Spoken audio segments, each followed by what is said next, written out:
Hello everyone, welcome back again to Excel with Ugo. In today's video, I'm going to be showing you how to split a data into multiple sheets using specific data sets. These data sets could either be regions, segments, divisions, etc. It depends on what you want. In this example, I'm going to be splitting this particular data in different regions like this. In other words, this same data will be duplicated automatically into different sheets but for each region. This is more like filtering your data by regions, just that it will be shown in different sheets. A very simple tool we'll be using to achieve that result is the pivot tables. With the use of the pivot tables, even when a new data is introduced to your source data set, it updates automatically across all sheets. Before we go ahead to insert the pivot tables, let us note that we have a total of 40 items in this data set. Therefore, it is expected that the time this sheet is splitted, we should have a total of 40 items across all sheets. If you haven't seen my video on pivot tables, please click on the link above to go watch that, because before you insert your pivot tables, there are things you must do. One of which is to convert your range of data into a normal Excel table. To convert your range of data into a normal Excel table, you can use the shortcut key Ctrl+T, and once this box appears, you click OK. Now we have our data into a table. So I'll take out the filters and I'll also take out the designs. The next step for us is to insert the pivot tables. To do that, you click on Insert and you click on Pivot Tables. Select from Table or Range.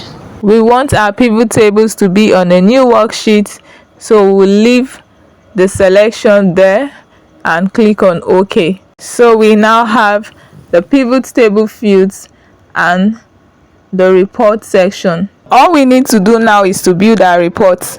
So I'm going to bring out the same information we have from our source data to this report, meaning that we are going to have the same information, except that this time around it's going to be in pivot tables. So Excel pivot tables has helped us to summarize the other dates, because there are some dates that appeared more than once. But the moment we start including other unique items to our table, you will see that the table will expand automatically. The other ID is not supposed to be in the values area, so I'll take it out from there and put it in its appropriate place. The same thing applies to the customer ID, the customer name, the segment, and every other item from our source data table.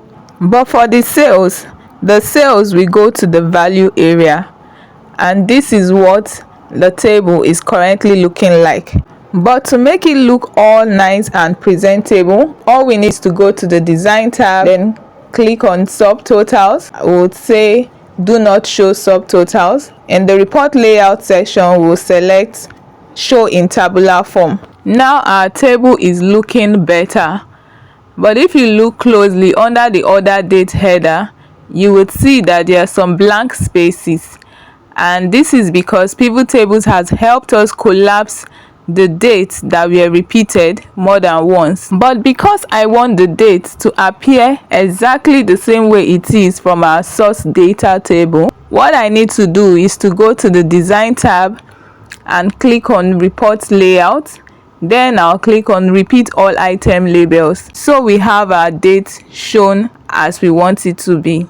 And to take out these collapsible buttons, I'll go to the Pivot Table Analyze option and click on Field Buttons, and also confirm if we still have the total of 40 items as expected. As we can see, we still have a total of 40 items on our pivot table. Now that we've done this, we can then split this data into multiple sheets by regions. So what we need to do is to take out the regions from the rows area and put it in the filter area. Once it's there, we go to the Pivot Analyze tab. Then we click on Options, click on Show Report Filter Pages. We click OK. With this, each region is now represented in a separate sheet. This helps the company to have a focused look and carry out a performance analysis for different regions. At the same time, compare it with other regions to know how well they have done generally.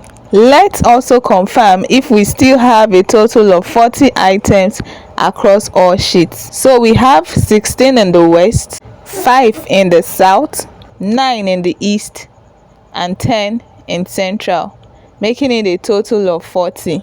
Now let us introduce some new data into our data set and see if this will be reflected in our separate sheets. So here we have a total of 9 new data we want to introduce, and I'm just going to adjust the region such that every region will be affected.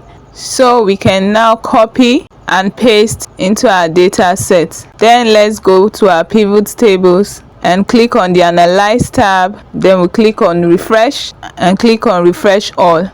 We can see that our data has been updated. And if we go to each region to confirm as well, we would see that the new data has also been updated automatically. The central region has been increased by 3 more data. The same with the eastern region, the southern also, and that of the west. So what we just need to do is to refresh our data.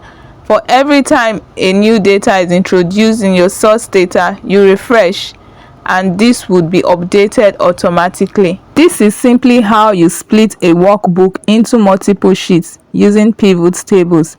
Very easy to use and understand without wasting time. We have come to the end of today's video. Please give this video a thumbs up if you enjoyed it and if you've learned something new. If you have any question, please drop it in the comment section and I would answer all. Please make sure you subscribe, like, and share this video. Thank you for watching, and I'll see you in other videos. Bye for now.